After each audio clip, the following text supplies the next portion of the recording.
เจอกันอีกเช่นเคยเนาะทุกคนเนาะเจอกันกับบ่มีหยังหลายส่วนมาเฮ็ดกับข้าวคือเก่าเนาะซึ่งว่ามื้อนี้หันตุกจะพามาเฮ็ดข้าวผัดกุ้งเมนูง่ายๆที่ว่าหลายๆคนก็มักกินแล้วก็ไผๆก็เฮ็ดได้เนาะซึ่งว่าคลิปนี้เฮาก็จะพามาเฮ็ดนํกันว่าจะมีวิธีการเฮ็ดแนวใดในแบบของเฮาที่ว่าจะให้ได้ข้าวผัดงามๆแบบนี้ออกมาเนาะทุกคนเนาะซึ่งว่านี่ก็คือจะเป็นข้าวเจ้าหรือว่าข้าวสวยที่ว่าหุงสุกไว้แล้วเนาะซึ่งว่าก็ตุกจะพักให้เย็นก่อนเนาะทุกคนเนาะแต่อันนี้เป็นสูตรส่วนตัวของตุกเองที่ว่ามักเฮ็ดเด้อทุกคนเด้อถ้าว่าผู้ใดอยากลองเอาวิธีนี้ไปเฮ็ดก็บ่ห่วงสูตรเนาะซึ่งจะเอาในส่วนเครื่องปรุงต่างๆหั้นน่ะทุกคนมาเทรวมกับข้าวในขั้นตอนนี้เลยก่อนที่ว่าเราจะเอาไปผัดมันก็จะได้ง่ายเนาะทุกคนเนาะซึ่งว่าเครื่องปรุงก็อย่างทั่วไปอย่างที่เห็นนี่เลยตุกก็ขึ้นไว้ให้เทิงหน้าจอแล้วเนาะก็จะมีทั้งคะน้อทั้งกระเทียมผงแล้วก็ผงนัวน้ำตาลซีอิ๊วน้ำมันหอยอิหยังต่างๆก็คือเป็นพื้นฐานทั่วไปที่ว่าเราเฮ็ดข้าวผัดเลยทุกคนแต่ว่าตุงหันก็จะเอามาเทรวมแล้วก็คลุกเข้ากับข้าวแบบนี้ทุกคนก่อนที่ว่าเราจะเอาไปผัดรวมในหม้อมันก็จะง่ายแล้วก็จะไวจะสะดวกอีกเนาะถ้าว่าผู้ใดยังบ่เคยลองวิธีนี้นะลองเอาไปเฮ็ดเบิ่งเด้อทุกคนทำฮองว่าเวิร์กแน่นอนเนาะ ทั้งประหยัดเวลาแล้วก็ได้เอิ้นว่าใดรสชาติที่ว่าคลุกเข้ากับเครื่องปรุงก็ได้ดีได้ทุกคนเนาะวิธีเนาะเดี๋ยวตุ๊กก็จะมาเทรวมแล้วก็จะคลุกเข้าให้เข้ากันก่อนเด้อทุกคนเด้อ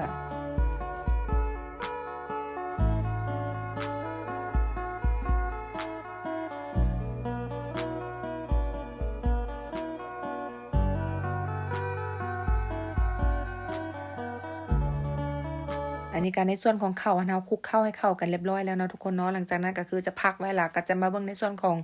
ไข่ก็จะใช้เป็นไข่ขาวๆนี่บ่แม่นไข่เป็ดเด้อทุกคนเด้อก็คือจะเป็นไข่ไก่เนาะอันนี้ก็ได้ตอนที่ว่าตุ๊กมาอยู่ต่างประเทศอยู่นี่ก็ตุ๊กก็บ่ได้ฮู้ได้ว่าคิดว่าเป็นไข่เป็ดนั่นแหละทุกคนแต่ที่จริงแล้วเป็นไข่ไก่เนาะซึ่งว่าจะเป็นสีขาวแบบนี้แต่ว่าจะเป็นไข่ไก่เด้อทุกคนเด้อซึ่งตุ๊กจะมาแยกในส่วนของไข่เหลืองไข่ขาวออกแบบนี้เนาะเหตุผลที่ว่าเฮาแยกเวลาที่เฮาเอาไปเจียวมาเจียวมาทอดเนี่ยนะทุกคนให้สังเกตเบิ่งว่ามันจะ แยก2สีระหว่างสีขาวกับสีเหลืองอย่างชัดเจนแล้วเวลาที่ว่าเราเอาไปผัดใส่ข้าวอะนะมันก็จะงามเลยทุกคนแต่ถ้าว่าเราตีแบบเรามิกซ์รวมกันเลยคือไข่เหลืองไข่ขาวเวลาเราทอดออกมามันก็จะเป็นสีเหลืองทั้งหมดเนาะทุกคนเนาะแต่ว่าถ้าหากว่าเราแยกไข่ขาวต่างหากไข่เหลืองต่างหากแล้วเรามาเจียวแบบนี้นะทุกคนก็จะได้เป็นเห็น2สีที่ว่าชัดเจนเลยระหว่างสีขาวสีเหลืองและเวลาที่เราไปผัดใส่ข้าวมันก็จะงามเนาะทุกคนเนาะนี่ถ้าว่าผู้ใดยังบ่ลองบ่เคยเฮ็ดนะลองเอาวิธีนี้ไปเฮ็ดเบิ่งเนาะทุกคนนะครับเพราะว่า น่าจะเวิร์กแล้วก็ถึกใจแน่นอนเนาะเดี๋ยวตุ๊กก็จะมาคอยเจียวให้ไข่สุกก่อนเนาะ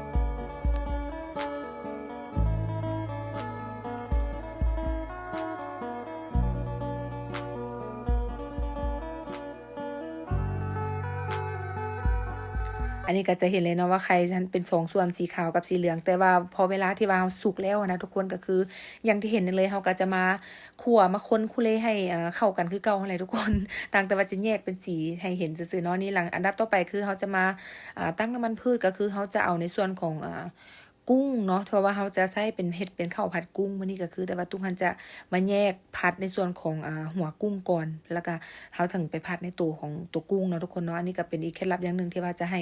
ข้าวผัดนั้นงามเพราะว่าเราจะได้น้ำมันจากหัวกุ้งในก็คือขั้นตอนนี้นี่แหละทุกคนก็ต้องเอากระเทียมมันมาเจียวให้หอมให้เหลืองก่อนที่ว่าเราจะเอาหัวกุ้งลงไปผัดเนาะ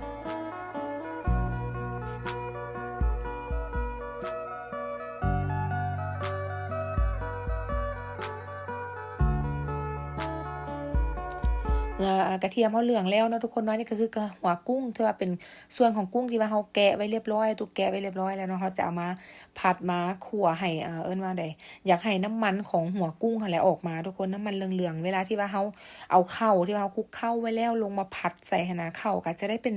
สีเหลืองงามสีเหลืองธรรมชาติที่ว่าได้จากน้ำมันกุ้งเลยนะทุกคนแต่ว่าอันนี้ก็คือจะค่อยผัดไปให้จนหัวกุ้งหันสุกน้ำมันกุ้งหันออกมาแบบนี้เลยทุกคนจะเห็นเลยว่าจะเป็นสีเหลืองๆแบบนี้เลยเนาะอันนี้ก็คือสิ่งที่ว่าเราต้องการเราอยากได้สีของน้ำมันกุ้งหั่นแหละทุกคนนี่ก็คือจะตักออกในส่วนของหัวกุ้งที่ว่าสุกแล้วเด้อทุกคนเด้อเราจะตักออกมาพักไว้ก่อนเนาะ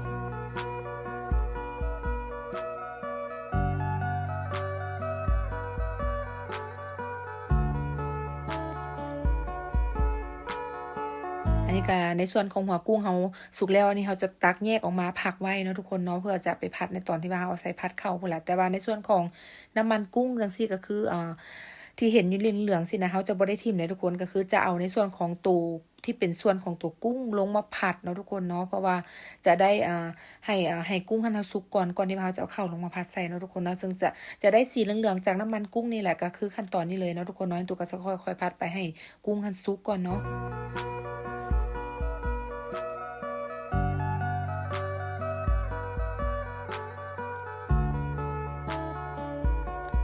อันนี้กุ้งเขาจะบ่ได้ผัดโดนเด้อทุกคนเด้อเพราะว่าเขาอยากได้เนื้อกุ้งที่ว่าเด้งๆแดงหน่อยหนึ่งก็คือได้แล้วเนาะก็คือจะมาใส่ในส่วนของ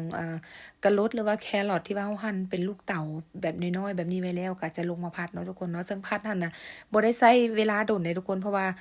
โดยส่วนตัวแล้วมักกินแบบกรอบๆเนาะให้สีแบบสดๆอยู่สิก็คือจะบ่ได้ผัดโดนแล้วก็จะมาใส่ในส่วนของสาลีหรือว่าข้าวโพดหวานเนาะซึ่งก็จะเป็นข้าวโพดหรือว่าสาลีที่ว่าเราต้มสุกแล้วสิก็จะเอาลงมาผัดใส่ในขั้นตอนนี้เลยเนาะแล้วก็จะมีในส่วนของเม็ด เขียวๆนี่เห็นนี่ก็คือเป็นถั่วลันเต่าเนาะซึ่งจะใส่เป็นเม็ดถั่วแบบนี้ลงมาผัดรวมน้ำกันเลยก็คือในขั้นตอนนี้จะผัดให้พอสุกหน่อยนึงเนาะทุกคนเนาะ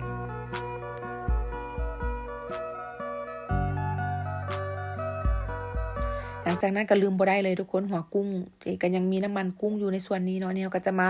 ผัดรวมใส่น้ำกันเลยซึ่งจะได้สีเหลืองที่ว่าเหลืองเข้มขึ้นเนาะซึ่งบางคนที่ว่าบ่กินหัวกุ้งนะถามว่าบ่อยากเอาลงมาผัดแบบนี้ได้บ่ก็ได้คือกันเนาะแต่ว่าส่วนตัวแล้วตุกมักมันเอิ้นว่าแนวใด ได้กลิ่นได้ย่ำเล่นในส่วนของหัวกุ้งมันก็จะมันนะทุกคนตุกก็เลยเอามาใส่เนาะนี่ก็คือจะเอาในส่วนเข้าที่ว่าเฮา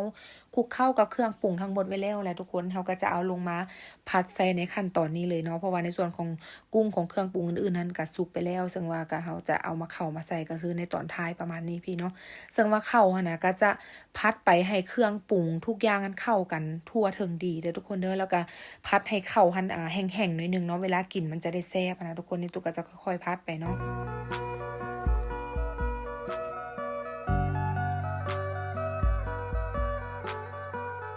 ก็อย่างที่เห็นเลยเนาะสีของข้าวผัดก็จะเป็นสีเหลืองงามแบบนี้เลยได้ทุกคนสีธรรมชาติที่ได้จากน้ำมันกุ้งเลยซึ่งว่าบ่แม่นว่าเฮาเอาผสมสีอย่างอื่นเนาะนี่ก็คือไข่ที่เฮาเจียวไว้ในส่วนของไข่ขาวไข่เหลืองนั่นแหละทุกคนก็จะมาเทใส่ในขั้นตอนของสุดท้ายแล้วเนาะซึ่งว่าเฮาจะเทใส่ในนี้เขาก็คนคลุกเข้าหน่อยนึงพอให้เข้ากับข้าวผัดของเฮาทั้งหมดนั่นน่ะนี่ก็ถือว่าเรียบร้อยแล้วได้ทุกคนค่ะสามารถยกออกจากเตาได้เลยเนาะแต่ว่ารสชาตินี่ก็คือให้ซิมเอารสชาติตามที่ตัวเองมักเนาะเฮ็ดน้อยเฮ็ดหลายเฮาสามารถ ปรุงได้ตามที่เรามักแต่ว่าในส่วนประกอบหลักๆก็คือตู้ได้ขึ้นให้เห็นในเบื้องต้นนั่นแหละประมาณนั้นแหละทุกคนนี่ก็คือจะยกออกจากเตาได้เลยเนาะนี่การเฮ็ดข้าวผัดกุ้งก็บ่ได้มีหยังยุ่งยากเนาะทุกคนเนาะมี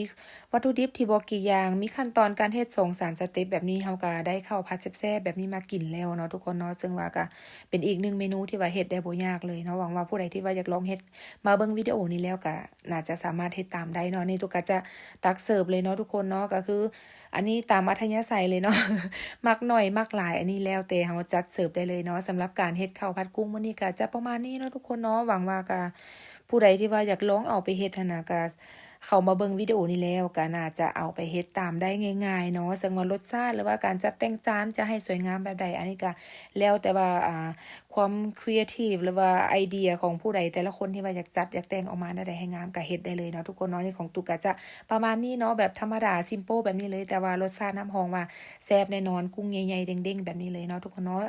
คลิปนี้ก็จะฝากไว้ประมาณนี้เนาะทุกคนเนาะสำหรับเมนูข้าวผัดกุ้งในมื้อนี้แล้วเป็นจังไดก็อย่าลืมเนาะกดไลค์กดถูกใจกดคอมเมนต์หรือว่าผู้ใดอยากให้แนะนำให้เฮ็ดเมนูใดก็ลองคอมเมนต์ไว้ใต้คลิปเบิ่งแล้วเดี๋ยวตุกจะไปหามาเฮ็ดให้เบิ่งให้ชมให้ได้ซิมน้ำกันเนาะทุกคนเนาะสำหรับวันนี้ก็ต้องขอบใจทุกการรับชมหลายๆเนาะแล้วจังไดก็เฮามาเจอกันใหม่ใน EP ต่อไปหรือว่าในวิดีโอคลิปต่อไปเนาะทุกคนเนาะสำหรับคลิปนี้ก็ต้องขอบใจทุกการรับชมหลายๆเนาะ